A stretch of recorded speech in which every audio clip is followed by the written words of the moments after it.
Usually when we talk about signing like a legally binding contract, there is this absolute baseline expectation of clarity. Right, yeah.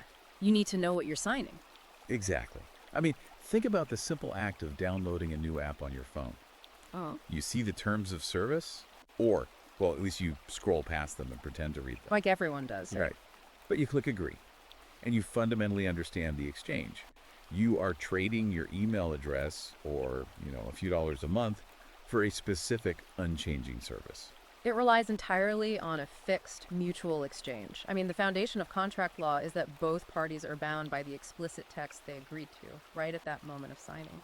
But imagine downloading a free app that secretly, like deep in the code, locks you into a lifelong escalating subscription fee. Oh, wow. And the real kicker, the part that would make this absolute front page news, is that the terms of service can be changed unilaterally by the other user at any given time. Which is insane. That completely invalidates the whole concept of a contract.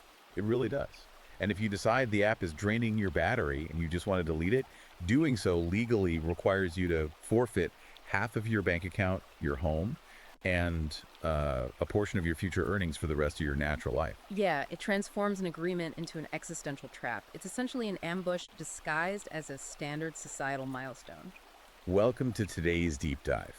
If you are sitting there listening to this and you consider yourself a part of the men's rights movement, the manosphere, or if you're simply an observer who firmly believes that modern Western institutions have been, well, entirely captured by feminist and Marxist ideologies, we are speaking directly to you today. We absolutely are. We are embarking on an ultra-long, incisive, and honestly, truly fascinating exploration of a highly requested, deeply provocative text.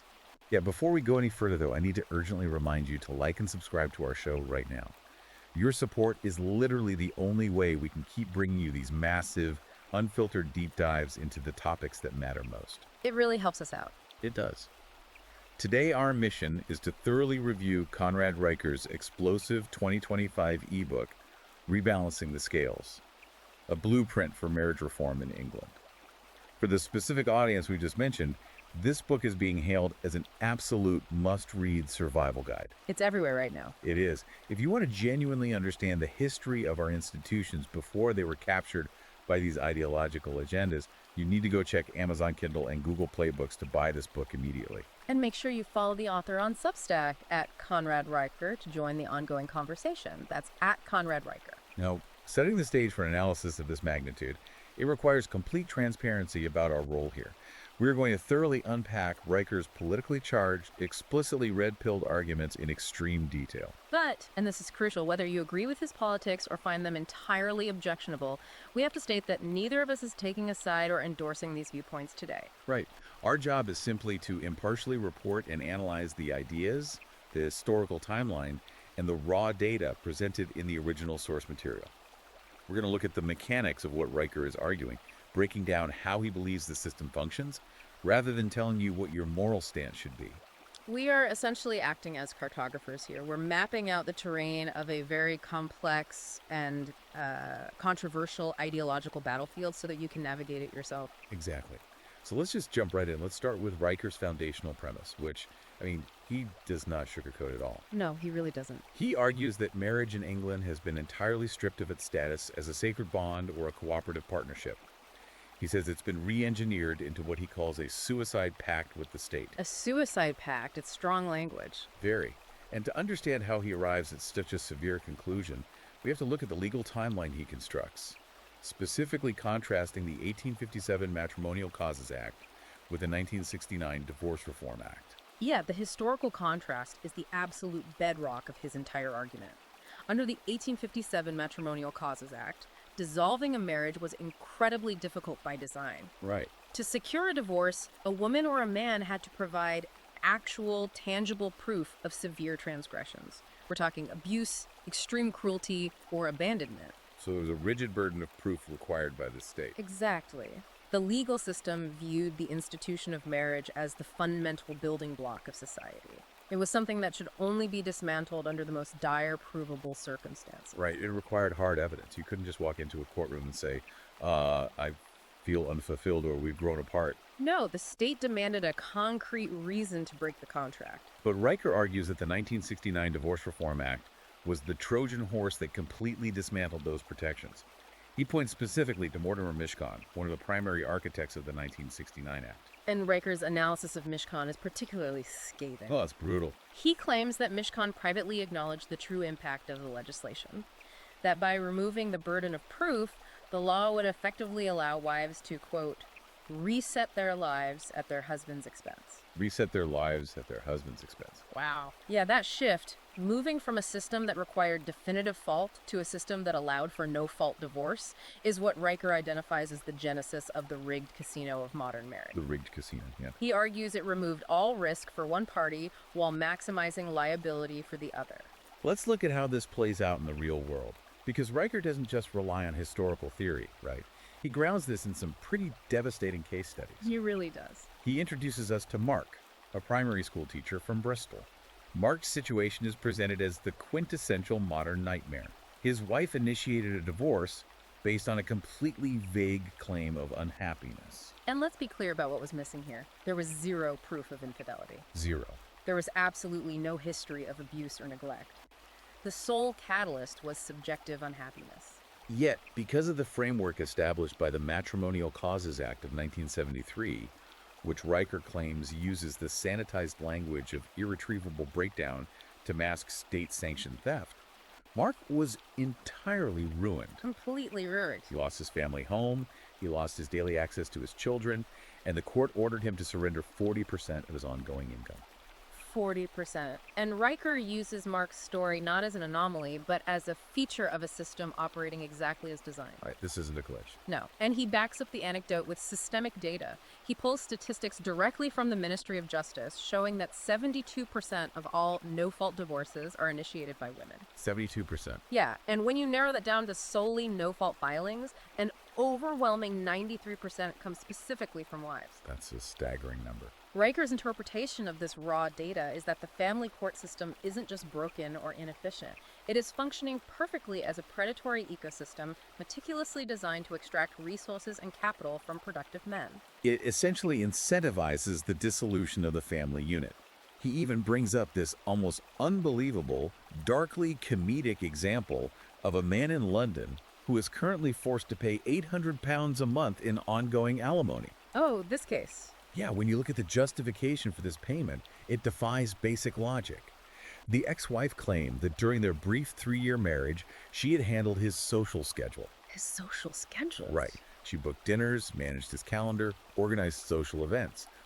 And the modern family court categorized this standard relationship dynamic as emotional labor, determining that she needed to be financially compensated for it indefinitely. Indefinitely. Going back to our opening analogy, it is exactly like a free calendar app charging you an £800 premium fee every single month for the rest of your life, just because it occasionally reminded you of a birthday 3 years ago. That's exactly it. It highlights a complete distortion of historical precedent.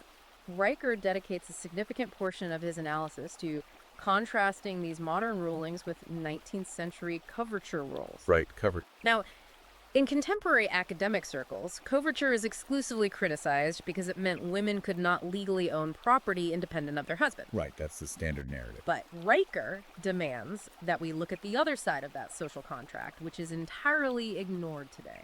Under coverture, the man took on absolute total liability for his wife's actions and debts. Total liability. If she incurred massive debts, it wasn't a shared burden. The man literally faced the gallows or debtor's prison. The authority over the household was directly tied to the ultimate fatal responsibility for it. He also dives into medieval English dower laws, Right. which guaranteed widows a specific safety net, like 33% of an estate upon the husband's death. Yes. Modern courts often use this historical baseline to justify taking a third or a half of a man's assets in a modern divorce, claiming it's this long-standing tradition. But Roker aggressively points out the missing context for why those dower laws existed in the first place. And that context is key. The 33% safety net was a structural necessity for a remarkably harsh reality. I mean, men frequently died young in bloody physical warfare or manual labor. Yeah, life was brutal. The state needed a mechanism to ensure widows and orphans didn't immediately starve when the primary provider was slaughtered in battle. It was a societal life insurance policy for an era of extreme male mortality. It was not, as Riker bluntly puts it, a gold digger trampoline for someone who simply feels unfulfilled. The gold digger trampoline. Yeah. Wow.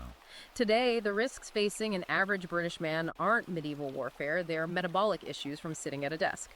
So Riker argues, applying medieval death benefits to modern, voluntary, no-fault divorces is a deliberate misapplication of history. And because he believes the foundational contract has been corrupted beyond repair, his proposed solution is blunt, aggressive, and highly controversial. He champions a legal doctrine he calls no fault, no cash. The logic behind no fault, no cash is brutal in its simplicity. Riker argues that if a partner desires to terminate the marriage contract without any concrete legal proof of abuse, adultery, or abandonment, If they just want to exercise their right to walk away. exactly, they should possess the absolute freedom to do so. However, they must walk away with only exactly what they brought into the marriage on day one. Zero alimony. Zero alimony. Zero access to the husband's pension. No claim to the marital home if they didn't purchase it. He argues that until severe financial consequences are intrinsically attached to the breaking of marital vows, marriage will remain nothing more than a form of financial slavery wrapped in romantic PR. It's a total paradigm shift. It really is. And yet the financial devastation of family court is only the beginning of his critique. If the financial trap of divorce isn't terrifying enough for his reader, Riker argues that the biological traps set by the state are exponentially more insidious and permanent. Yeah, the text pivots from financial extraction to what Riker frames as biological theft, delving into the primal evolutionary fears of fatherhood. Right. He relies on data sourced from Liverpool John Moores University to make a staggering claim.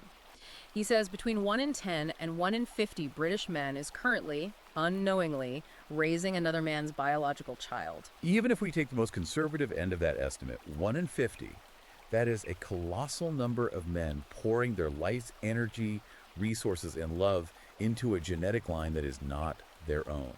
And it's based entirely on a deception. It's massive. Riker illustrates this with the heartbreaking story of a British mechanic. This guy took a consumer 23andMe DNA test just as a novelty, maybe looking for some ancestral history. Just for fun. Yeah. And the results came back and shattered his reality. His adult son, whom he had raised, loved, and provided for his entire life, shared absolutely zero DNA with him. Unbelievable. He had unraveled a secret affair his wife had kept hidden since the 1980s. The quote Riker pulls from this mechanic is haunting. The man said, "I'd have rather she stabbed me. At least the wound would have healed." The psychological devastation is profound, obviously. But Riker's focus is on how the state weaponizes this deception. This is where the legal bear trap snaps shut. Right, the law.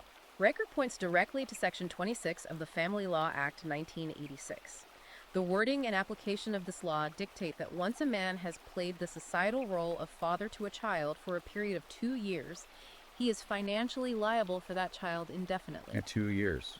Just 2 years. Yes.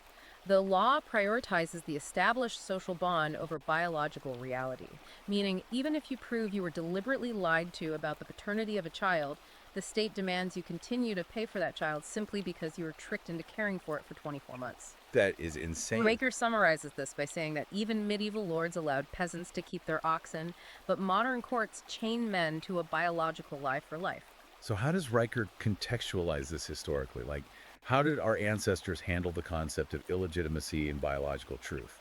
He looks to the foundations of English common law, specifically citing Sir Edward Coke, a highly influential 17th century jurist. Okay. In 1634, Coke issued a landmark ruling establishing that bastards, children born outside of wedlock, could not inherit estates. Now, looking at that through a modern lens, it seems excessively cruel to the child. Yeah, it does. But Riker implores his audience to understand the underlying logic Coke was defending. Coke wasn't just being punitive. He was defending the core, unspoken bargain of human civilization itself. And Riker defines this core bargain as the exchange of provision for legacy. Precisely. The anthropological argument is that men build, labor, and provide vital resources for society.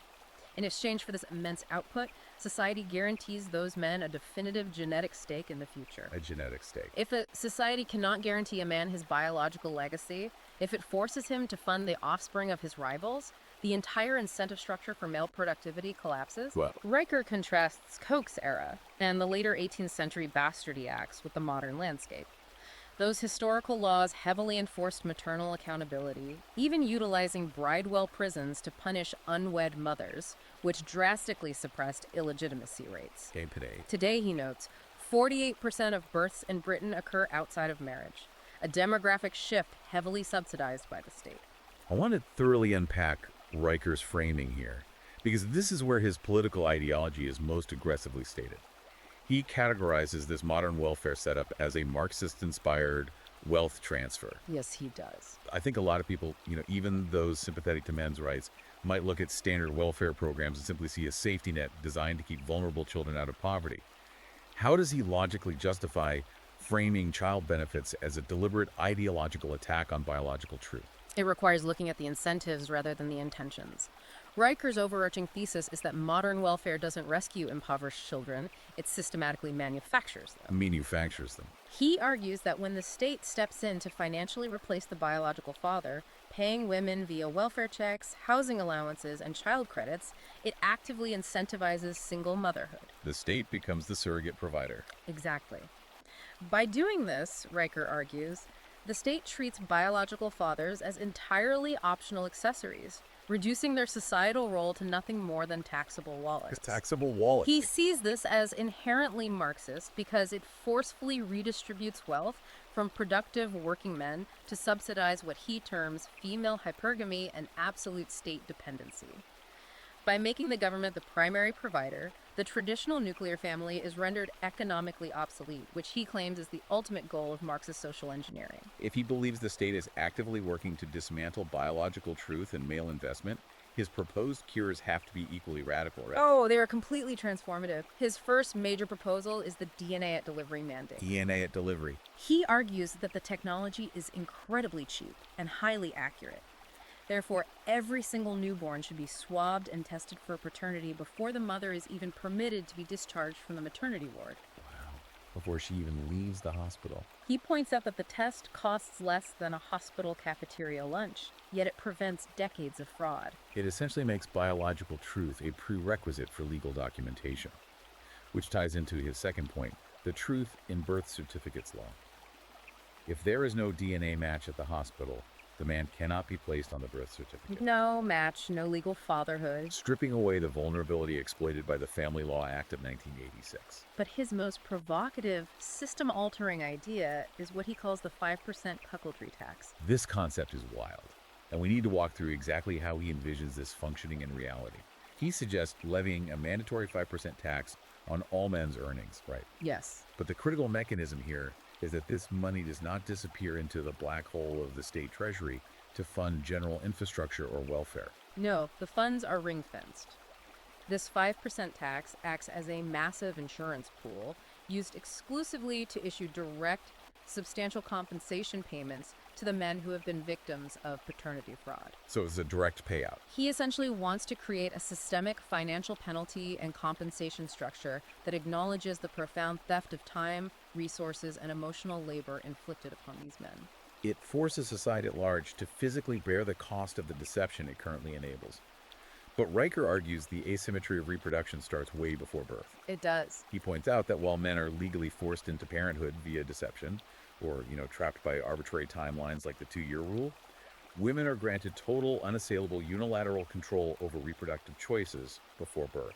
This initiates his deeply controversial critique of the modern abortion industry, focusing heavily on what he terms the mental health loophole in current legislation. Riker highlights a staggering piece of data to anchor his point here. He claims that a massive 98% of post-viability abortions in the UK cite psychological distress or mental health as the primary legal justification. And his analysis of the statistic is that we are no longer dealing with genuine, acute medical emergencies or severe physical threats to the mother. Right. Instead, he argues this 98% figure proves the existence of a clinical assembly line of convenient, legally unassailable trauma. A clinical assembly line. He asserts that modern feminist jurisprudence has successfully weaponized the concept of subjective mental health to create a universal get-out-of-jail-free card, a loophole so massive that it effectively silences and legally castrates any paternal voice in the reproductive process. And he bolsters this by pointing out the immense financial incentives at play, right? Yeah, noting that organizations like the British Pregnancy Advisory Service hold £30 million in NHS contracts to facilitate these procedures. To expose what he sees as a massive societal double standard regarding reproductive deception, Riker turns to a 2020 National Survey of Sexual Attitudes. The data there is shocking. It really is. The data shows that 15% of British women openly admit to lying about their use of contraception in relationships.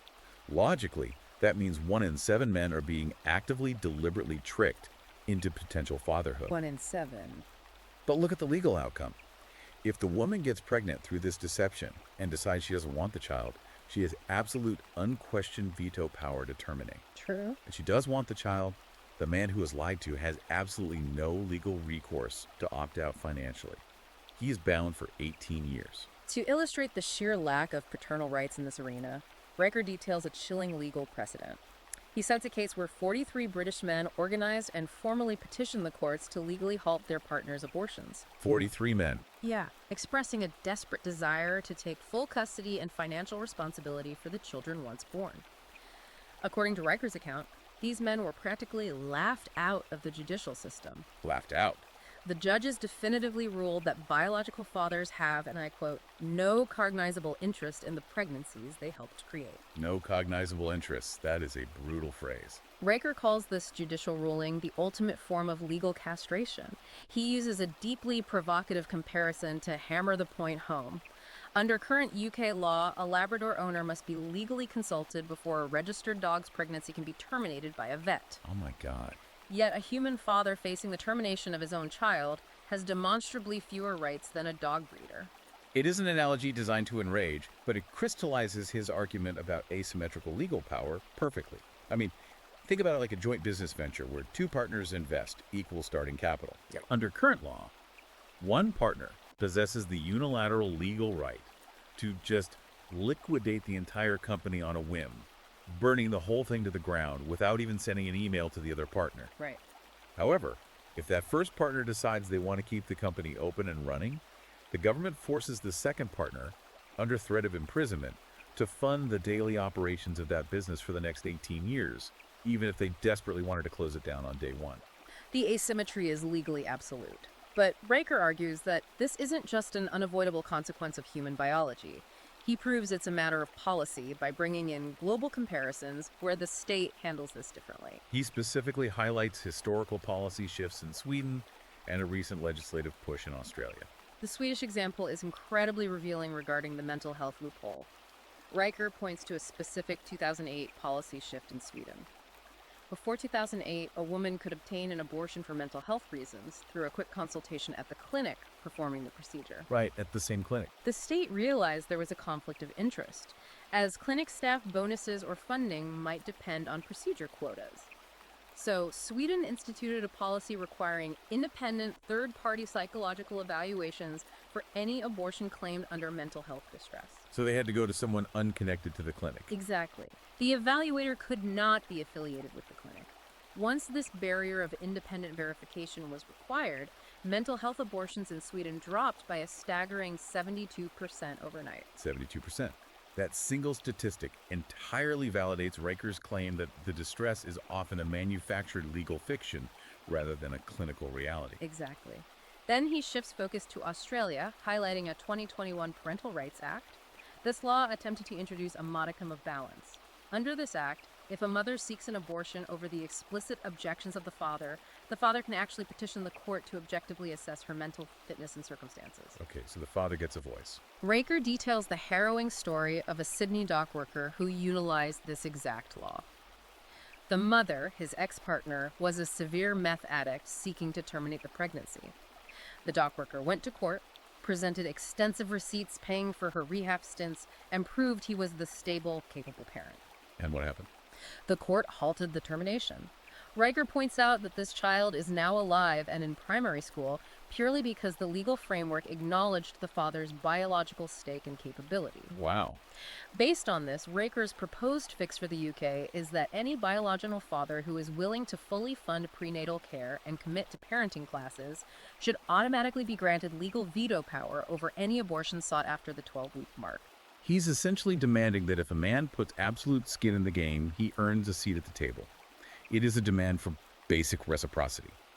But Riker argues that even if a child makes it to birth, the biological father's rights evaporate the moment he steps into a courtroom. We're moving from the lack of prenatal rights directly into the loss of postnatal custody rights. Riker views the family court system not as a venue for justice, but as a hostile ideological tribunal. He unpacks the mechanics of what he calls a courtroom gynocracy. A courtroom gynocracy. To prove this systemic bias, he doesn't rely on anecdotes. He relies on hard data obtained through a 2023 Freedom of Information Act request. The findings are a massive indictment of judicial neutrality. What did the FOIA request reveal? It revealed that an astonishing 89% of UK family court judges have actively attended and been trained in feminist jurisprudence workshops. Furthermore, 62% of these presiding judges are women. Let that sink in. 9 out of 10 judges deciding whether a man ever sees his children again have been officially trained in an ideological framework that Riker argues explicitly pathologizes traditional male authority and views masculinity as inherently toxic. It's heavily biased. When you have a judiciary trained to view one gender as systemic oppressors, the rulings stop sounding like law and start sounding like dystopian fiction. The case studies he pulls from court records to illustrate this bias are almost surreal. The most infamous example is a father who completely lost his shared custody arrangement over a child's snack. This father packed standard Jaffa cakes in his daughter's lunchbox. Jaffa cakes, a completely normal British biscuit. Yes. But in the courtroom, the mother's legal counsel weaponized psychological jargon to frame this as abuse. They argued that because the Jaffa Cake advertising slogan is full moon, half moon, total eclipse, the father was subtly attempting to normalize, and I quote from the court transcript, coercive control lunar cycles. Coercive control lunar cycles. You have to really break down the absurdity of that phrase. They took a biscuit marketing campaign and twisted it into an accusation that the father was psychologically manipulating the child's perception of time and maternal authority. And because the judge was trained to look for invisible systemic microaggressions rather than physical evidence of harm, the court bought it. They actually bought it. According to Riker's exhaustive documentation, the court fully revoked the father's custody based on this argument. The ideological capture is so deep that a major progressive newspaper later ran an op-ed actively praising the judge's decision, claiming it was a necessary step in protecting young girls from pastry-based patriarchy. Pastry-based patriarchy. It would be hilarious if a man hadn't literally lost his child over it. And Riker provides another example showing how standard male communication is criminalized. A dad sent a text message to his ex-wife, who was apparently chronically late for custody handovers. Right. Out of frustration, the father texted, "If you're late again, I'll send the kids to military school." It is a universally recognizable, slightly exasperated dad joke. There was no actual military school application. Of course not. But in the modern family court, humor and exasperation are stripped of context. The judge formally branded the father a threat to maternal authority and severely restricted his access. That's just wild. Riker uses these examples to demonstrate how the courts function like Maoist struggle sessions. The process itself is the punishment, and a father is presumed guilty of coercive control until he is proven rich enough to afford years of appeals. Riker argues that the only reason this level of judicial madness can thrive is because family courts operate in absolute secrecy. They're close to the public. To show how far we have fallen, he contrasts this modern secrecy with historical transparency. He takes us back to the Puritans in 1663. In Puritan society, precisely, Riker's sociological argument is that when reputation serves as currency and legal proceedings are entirely public, false accusations are incredibly rare. The social cost of being caught in a lie is simply too high. Right. He cites colonial records showing that only 1 in 10 marital splits involved financial claims, compared to a staggering 83% today. Modern courts, under the guise of protecting maternal dignity or the privacy of the child, utilize strict gag orders. So it's totally hidden. Riker argues these gag orders effectively seal family court records tighter than classified MI5 intelligence files, ensuring that the only people truly protected by the secrecy are the perjurers and the ideologically captured judges. So his solution is to rip the roof off the courthouse. Radical, undeniable transparency. He wants to mandate the live streaming of all family court proceedings. And he isn't just throwing this idea out into the void, he grounds it in recent verifiable data. He points to a sweeping legal change in Australia. In 2020, Australia made the controversial decision to open its family courts to the public and allow proceedings to be observed. And what was the result? Riker tracks the data following this change. Almost overnight, the rate of unverified false abuse claims dropped by a massive 41%. 41%. The logic is undeniable. People are significantly less likely to lie about coercive lunar cycles or weaponized dad jokes when the father can live stream the absurd proceedings to the public, or when perjury can be clipped and posted online. Exactly. Beyond live streaming, Riker demands the creation of a public registry for those found guilty of false accusations, arguing their names should be published and treated with the exact same social stigma and economic ruin currently reserved for sex offenders. Irene Smith, perjurer.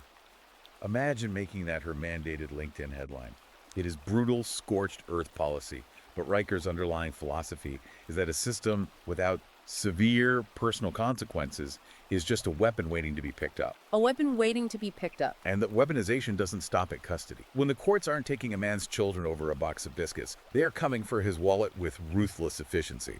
Riker moves into the financial extraction phase, describing modern spousal support not as a necessary safety net for a vulnerable partner, but as an entrenched alimony industrial complex. The alimony industrial complex. The foundational statistic he builds this argument on is stark and unyielding.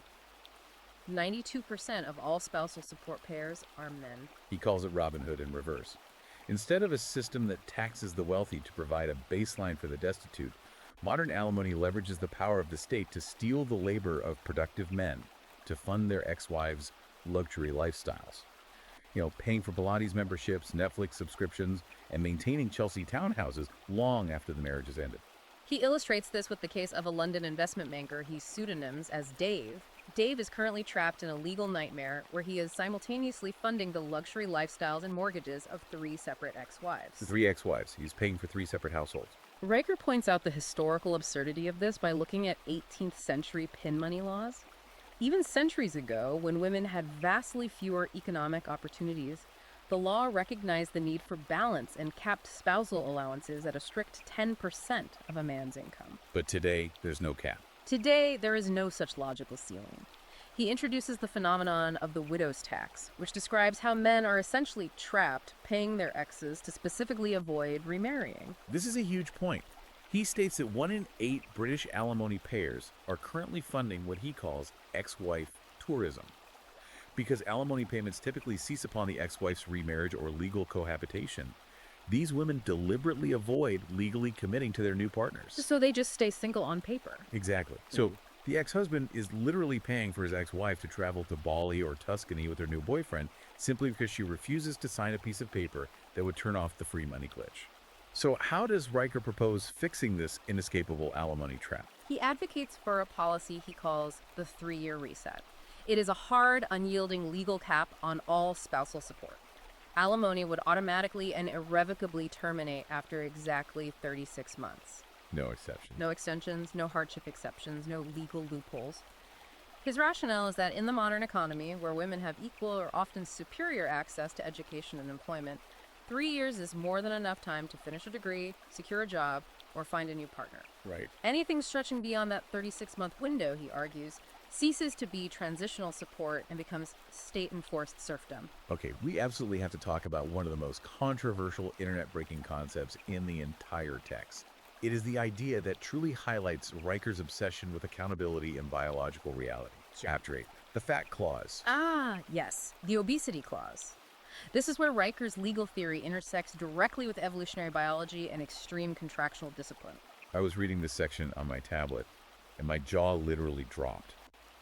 Riker details the incredible true story of Dave Higgins, a blue-collar mechanic from Leeds. Dave managed to convince his fiancée to sign a prenuptial agreement that included a literal, legally binding fat clause. It's quite the story. The contract explicitly stipulated that she was required to maintain a weight within 20 kilograms of her weight on their wedding day. It's a staggering demand. And what was the legal outcome? Well, she actually signed it. But predictably, the marriage fell apart. Post-divorce, she had gained a massive amount of weight, ballooning to 136 kilograms, blowing far past the 20-kilogram buffer. She immediately took Dave to court, attempting to void the entire prenuptial agreement, likely arguing it was coercive or abusive. Naturally. But here's the unbelievable twist. Judge Molesworth actually upheld the contract. The judge issued a ruling stating that mutual dignity requires mutual discipline. Riker frames this ruling not just as a legal win, but as a monumental rare victory for the enforcement of male standards in a system that usually crushes them. It is an intentionally shocking case study, but Riker uses it to anchor a much deeper, historically grounded argument about the nature of marital contracts. He isn't just trying to be a provocateur for the sake of it. He connects Dade Higgins's modern prenup directly to 18th century Cornwall dowry adjustments. Wait, they had fat clauses in the 1700s? They absolutely did. Riker found historical marriage contracts from Cornwall that included explicit financial penalties for physical deterioration. One specific contract he cites actually fined wives 2 shillings per stone of excessive flesh. 2 shillings per stone. Adjusted for modern inflation, that is roughly 140 pounds per 14 pounds of weight gain. That is mind-blowing. They literally codified a price per pound for letting yourself go. Yes. And Riker brings this historical practice into the modern era by grounding it in contemporary sociology and science.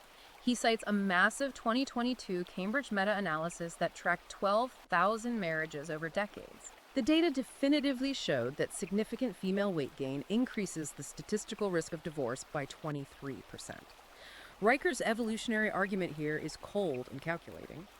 If a partner's physical discipline slips, their loyalty and commitment to the structural integrity of the family will slip even faster. Physical standards are a proxy for relational standards. So his practical application of this data is to suggest that men mandate quarterly weigh-ins, legally synced to a prenuptial agreement. If she misses the target weight, the contract dictates she cooks a keto meal plan for the month. If she blows past the limit by 10 kilograms, the contract mandates she physically surrender a luxury item, like returning a Louis Vuitton purse. It's incredibly strict. I have to ask you as we analyze this, does Riker view this strictly as a mechanism for financial protection, like a corporation protecting an asset from depreciation, or is he attempting to socially engineer a return to hyper-traditional, almost authoritarian discipline? When you synthesize this chapter with his overarching thesis, it is undeniably the latter.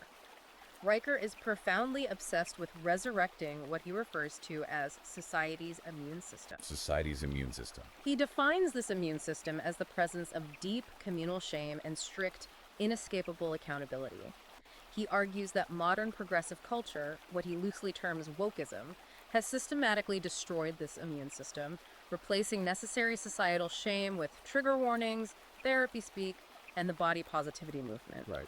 By reintroducing concrete, physical, and financial accountability directly into the foundational marriage contract, he believes you force couples to maintain the rigorous discipline required to keep a family unit functioning efficiently.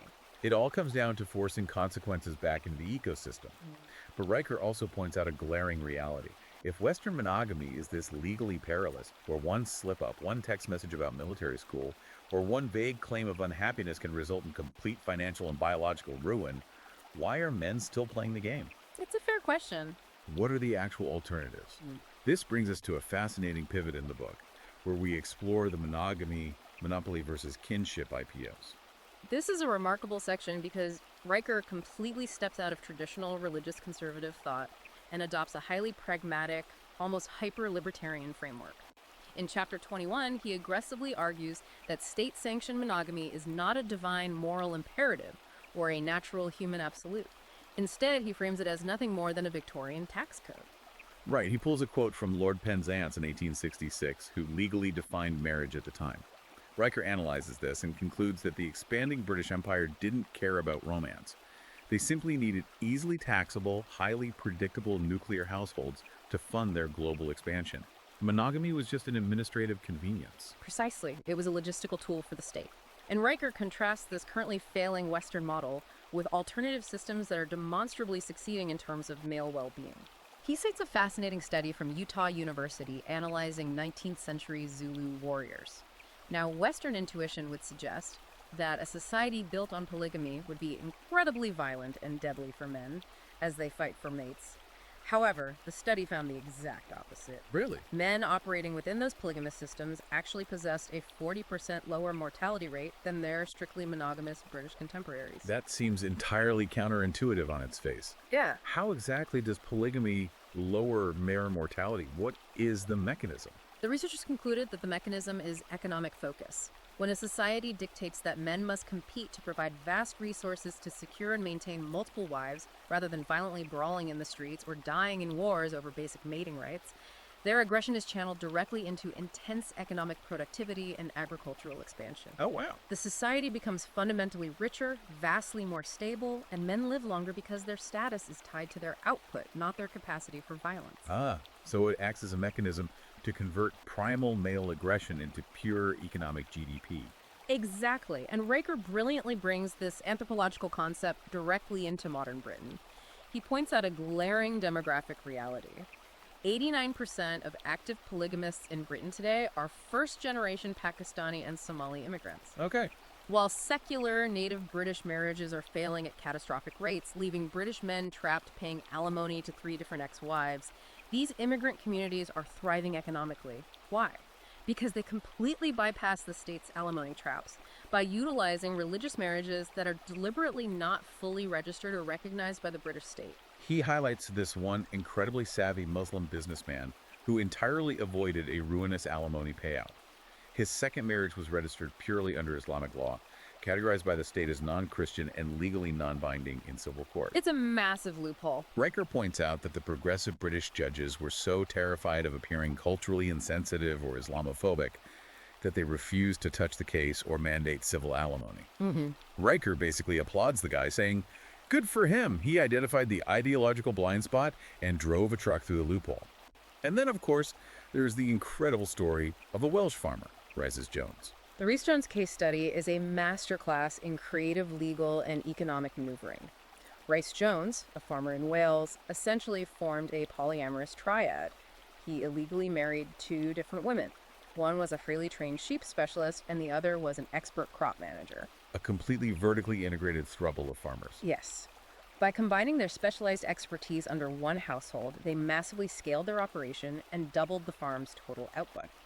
And the ultimate punchline to this story is the reaction of HMRC, the UK tax authority. What does they do? When the government discovered this illegal, bigamous arrangement, they didn't send the police to arrest him for violating marriage laws. Because the farm was generating so much revenue, HMRC simply reclassified their living arrangement and taxed them as a commercial corporation. They tax them as a corporation. Riker uses this to argue a radical point. We should stop treating family units as romantic fairy tales and start legally treating them like businesses, incentivizing pure productivity and efficiency over sentimentality. So Riker wants to completely break the state's monopoly on how we define and force relationships. If the state is the enemy, what are his radical technological fixes for the future of marriage?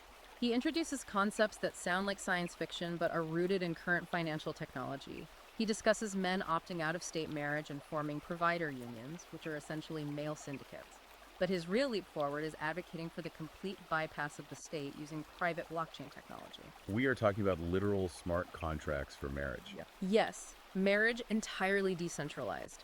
Imagine a marriage contract not filed in a courthouse, but written in unbreakable code on a blockchain ledger. The parameters are set by the couple. If a wife is caught cheating or violates a specific metric of the agreement, there is no need to hire a lawyer or stand before a feminist judge. It just executes. The smart contract executes automatically, instantly deducting a pre-agreed amount of cryptocurrency from her digital wallet and transferring it to the husband. It relies on absolute algorithmic reciprocity.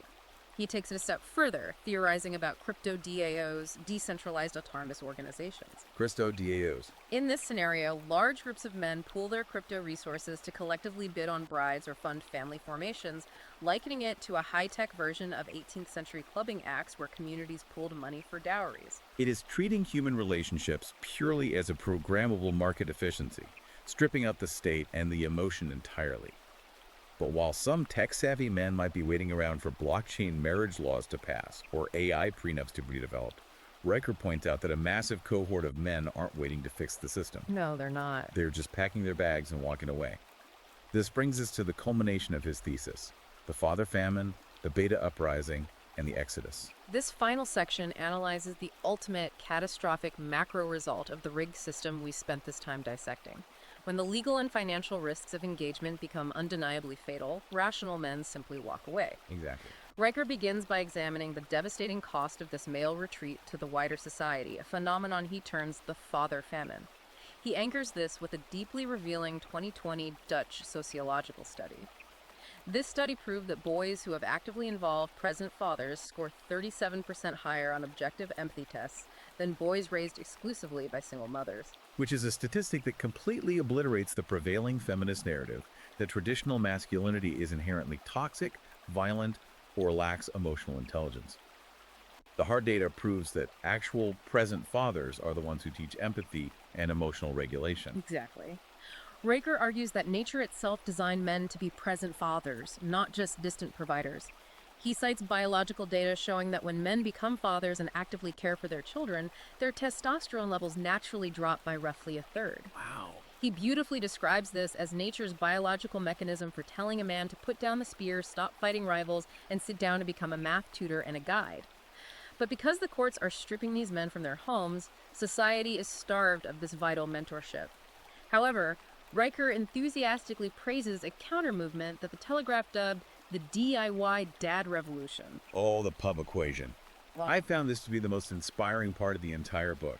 We were talking about disenfranchised fathers in depressed former mining towns across the north of England taking matters into their own hands. It's a great example. They are pooling their money, buying up abandoned failing pubs, completely ripping out the alcohol, and transforming them into male-only co-ops and mentorship spaces. They bring in local boys and teach them practical engineering. They hold debates on Roman history and macroeconomics, and they openly discuss the historical failures of socialism. And look at the results. Right. What is the sociological result of men reclaiming this space? A verified 90% jump in math and science grades among the boys who attend. Local youth unemployment dropped by 15%. Riker points out there are no state-funded therapists needed, no government intervention, just men teaching boys, operating under their collective motto, safe welding. It is a profound grassroots reclamation of male space, knowledge transfer, and mentorship, completely bypassing the state education system. But for the millions of men who do not have children yet and who are observing the utter destruction of men in family court, their reaction to the modern marriage trap is a complete, absolute rejection of the institution itself. The beta uprising. This is what Riker categorizes as the beta uprising, or the MGTOW exodus. He profiles a pub owner in Glasgow who tapped into this massive cultural shift. The guy completely rebranded his failing bar as the MGTOW Arms. MGTOW, for those who don't know, stands for Men Going Their Own Way, a movement of men who completely refuse to engage with modern marriage or long-term relationships. It's growing rapidly. This pub serves beers named Bitter Ex-Wife IPA and offers an alimony burger, where the bartender literally confiscates half of your fries before handing you the plate. It is brilliant marketing, and Riker notes that the pub's sales tripled in a month. It is pure economic Darwinism. And then there is the incredible phenomenon of the Benedict's brothers. The Benedict's brothers represent the most extreme domestic version of this isolation. Riker details a highly organized collective of 500 MGTOW men. Instead of taking their disposable income and buying depreciating assets like diamond engagement rings or funding expensive weddings, they pooled their capital and outright purchased a massive 15th century Scottish fortress. A literal fortress. They are quite literally reviving the concept of medieval monastic brotherhoods. They've built archery ranges on the grounds, they run massive crypto mining server farms in the castle dungeons, and they exist in a state of absolute intentional isolation from what they view as an irreparably corrupt gynocracy. They built a literal moat between themselves and family court. But Riker argues that the ultimate final form of MGTOW isn't hiding in a castle in Scotland, it is leaving the Western world entirely. He calls this jurisdictional Darwinism. Riker points to the massive, undeniable demographic data showing an unprecedented exodus of highly productive, middle-class British men relocating to Southeast Asia. He cites a Cambridge sociological study revealing that British expats living in Asia have, on average, 53% more sexual partners and significantly higher rates of relationship satisfaction than their counterparts stuck in the UK. It makes sense. The reason, Riker argues, is simple market dynamics. The basic baseline traits of an average employed UK guy's stability, a moderate income, basic politeness become massive, highly sought-after strengths when compared against local economic norms in developing nations. Riker brilliantly illustrates this by contrasting modern dating app profiles. He points out that an average guy living in Bristol has to construct a Tinder bio that reads like a political manifesto. He has to declare he is a poly, vegan, BLM ally who is actively seeking to co-parent rescue ferrets just to get a single match. It's exhausting. But if that exact same man moves to Cebu in the Philippines, his bio simply needs to say employed, loves adobo, and wants babies. That's it. He even highlights a booming business process outsourcing industry in the Philippines that literally offers Western girlfriend training classes teaching local women traditional femininity and how to manage a household for an expat husband. But Riker is very careful to warn these men not to be romantically naive. He knows the risks of financial exploitation exist everywhere. He explicitly recommends that expats utilize what he calls the 72-hour test. The 72-hour test. His rule is simple. If you meet a woman in Southeast Asia and she is still holding your hand and showing genuine affection after 3 days without once mentioning visa applications or asking for Western Union cash transfers to her family, she passes the test. And if she doesn't? If she asks for money on day 2, you aren't in a relationship, you are just funding a local scam. But his overarching point is that in these jurisdictions, the societal rules are still driven by fundamental biological imperatives, not woke ideology. Men are expected to provide resources and stability. Women are expected to provide admiration, loyalty, and heirs. There are no HR-mandated pronoun seminars to navigate. I have to seriously push back on Riker's ultimate conclusion here. Let's look at what he is actually advocating. He is essentially telling the most productive men in society to salt the woke fields. He's telling them to abandon the UK, take their capital to Bali, or go lock themselves in a Scottish fortress. How can he possibly frame this as a victory for men? Isn't this just a massive cowardly surrender of Western civilization? Are they not just running away from the fight? That is the central defining tension of his entire epilogue. Riker vehemently insists that this mass exodus is not a surrender, it is a calculated reset. He compares these expat men to 19th century colonial remitters. They are not running from the concept of responsibility. They are engaging in jurisdictional Darwinism. They are actively choosing to move to countries and cultures that still respect their testosterone, their traditional roles, and their wallets. They are building international schools in Bali, establishing thriving businesses in Thailand, and wiring home the absolute legal minimum in maintenance payments just to keep themselves out of a British jail cell. So the strategy isn't to fight the system in court. The strategy is to completely starve the system of its fuel. They are letting the British social infrastructure collapse under the weight of its own ideological bureaucracy while they build functional parallel societies on the other side of the planet. Precisely. Riker's ultimate conviction is that the modern marriage plantation, as he calls it, relies entirely on the continuous extraction of one primary resource: productive male labor and capital. By initiating a global marriage strike and physically removing that capital from the jurisdiction, he believes the Western system will eventually be forced to capitulate and rewrite the social contract, or it will simply go bankrupt. It is a stunningly aggressive macroeconomic conclusion to a deeply personal issue. And that immense paradigm shift brings us to the end of our deep dive today. So what does this all mean for us? We have covered an incredible amount of ground, everything from 18th century bastardy acts and medieval dower laws to the implications of blockchain smart contracts for alimony.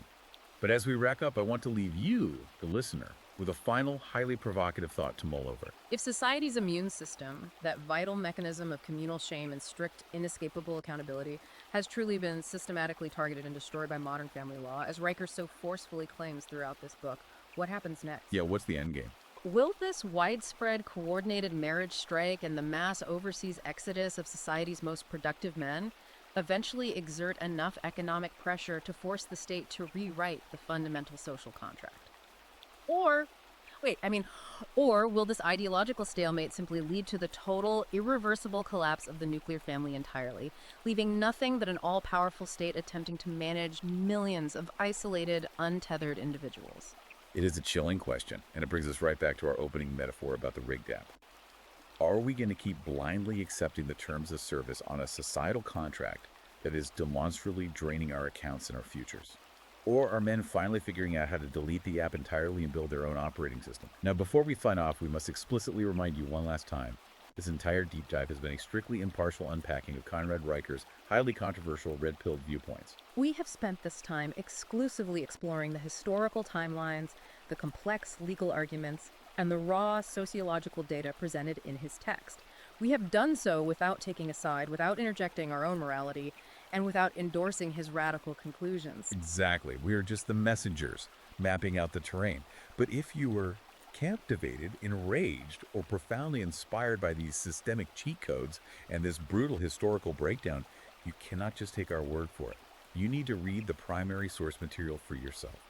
Go buy the ebook, Rebalancing the Scales, a blueprint for marriage reform in England right now. You can easily find it on Amazon Kindle or Google Playbooks. And be sure to join the ongoing movement and the real-time conversation by following the author directly at Conrad Reicher on Substack. It is, without a doubt, a structural analysis you will not soon forget. Thank you so much for joining us on this massive foundational journey today. Please hit that like button, subscribe to the channel, and continue to support our mission. We'll see you on the next deep dive.